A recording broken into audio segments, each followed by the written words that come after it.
For my Unit 3 summative assignment, the question I created was 2.65 grams of carbon dioxide and water are produced by combustion reaction, 7 grams of methane, and 4 grams of oxygen gas.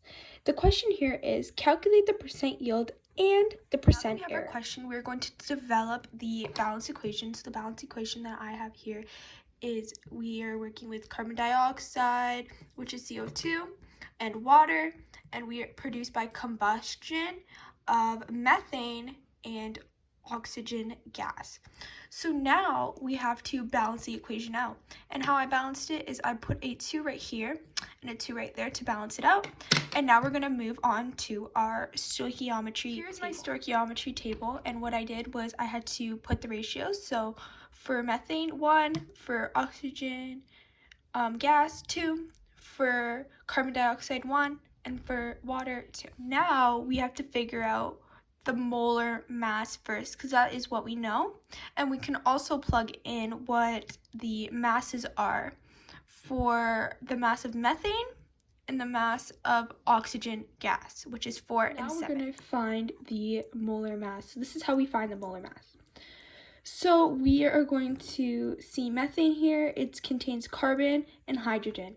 So carbon, the mass is 12, and for hydrogen, the mass is 1. But we have hydrogen, you see the small 4, we're going to multiply that by 4. So we get 16, plug it in for the molar mass. Now we're going to move on to hydrogen gas. We have 16 is oxygen, but we have a little 2 there, so we're going to multiply it by 2, which is 32. So the next step here is we're going to find the moles. So the mole formula is M over mass over molar mass. And here we're going to do for methane. So 7 is the mass, and the molar mass is 16. We're going to divide that out, get rid of the grams. It's going to be 0.4375 mole.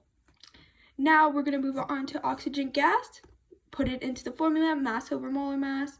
We see here it's 4 and 32. We're going to divide that out, get rid of the grams. It's going to equal 0.125 mole. And we're going to plug that in for the mole. To find the mole for CO2, carbon dioxide, we are going to find the excess and limiting.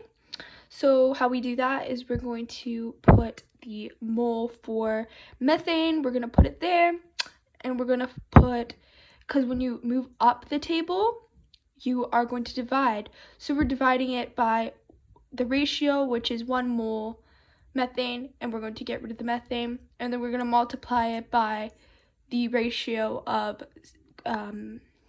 CO2, and we're going to get the 0.4375 mole CO2.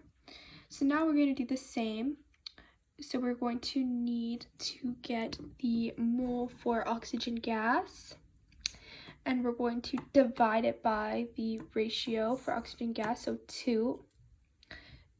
And we're going to multiply by 1 mole CO2, and we're going to end up with 0.0625 mole CO2. This is a lower number, so it's going to be our limit. So for the molar mass of CO2, its oxygen's mass is 12 grams, and the mass of oxygen gas is 32.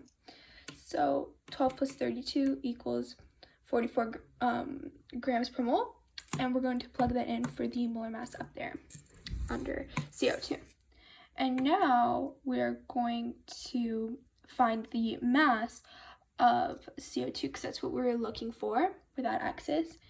And what we're going to grab is we're going to grab the limiting here, and we're going to multiply it by the mass, the molar mass, and it's going to give us our mass here, so 2.75 grams. We're going to plug it right there. Question gives us 2.65 grams of carbon dioxide. So this is the actual.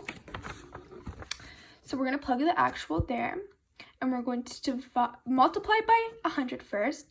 Then we're going to divide it by 2.75, which we got the mass, the theoretical mass, 10, and we get 96 is the percent yield, which is a really good percent yield. And now we're going to go and find the leftover, the percent error. So how we can find the percent error is the theoretical yield minus the actual yield times 100 and divided by theoretical. The theoretical yield that we discovered, we're going to plug it right there, and we're going to grab the actual from the question. We're going to multiply that. We're going to subtract this first, then we're going to multiply it by 100, and then we're going to divide it by 2.75 grams, and then we're going to get a 3.63% of the percent error. To answer the question that I created, the percent yield is 96%, and the percent error is 3.636%.